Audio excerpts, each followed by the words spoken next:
Hi! இன்றைக்கி சூப்பராக என்னோடய ஸ்டைலில் ஒரு குயிக்காக மஷ்ரூம் கிரேவி எப்படி செய்கிறதுன்னு பார்க்கலாம். இது ரொம்ப டேஸ்ட்டு சூப்பராக வந்துருந்துச்சு. நீங்களும் இதே மாதிரி ட்ரை பண்ணி பாருங்கள். ஃபஸ்ட்டு ஒரு மிக்ஸி ஜாரில் 2 தக்காளி, இஞ்சி, பூண்டு உங்களுக்கு தேவையான எல்லா ஸ்பைசஸும் போட்டுக்கோங்க. அதுக்கப்புறம் 1 கப் முந்திரி, கொஞ்சம் பாதாம் போட்டு நல்லா பேஸ்ட்டாக அரைச்சி வச்சுக்கோங்க.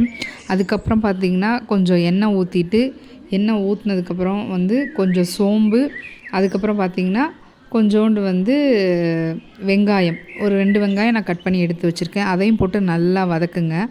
நல்லா வெங்காயம் நல்லா ஃப்ரை ஆகணும். அப்போ தான் டேஸ்ட்டு கிரேவி டேஸ்ட்டு சூப்பராக வரும்.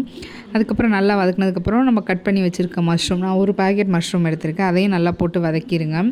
அதில் லைட்டாக தண்ணி வர வரைக்கும் நல்லா வதக்கிட்டு, அப்புறம் தேவையான அளவு சால்ட்டு, மஞ்சத்தூள், மிளகாய்த்தூள் அது மட்டும் போட்டு நல்லா வதக்கிக்கோங்க. வதக்கிட்டு கொஞ்ச நேரம் நல்லா வதங்கினதுக்கப்புறம் 1 கப் புதினா, அதுக்கப்புறம் நம்ம அரைச்ச பேஸ்ட்டு இதையும் ஊற்றிட்டு நல்லா மிக்ஸ் பண்ணி கொஞ்சம் நேரம் நல்லா கொதிக்க வச்சுருங்க. கொதிக்க வச்சதுக்கப்புறம் லாஸ்ட்டில் 1 கப்பு தயிர் ஊற்றிட்டு கொத்தமல்லி போட்டு இறக்குனா சூப்பரான மஷ்ரூம் கிரேவி ரெடி ஆயிரும்.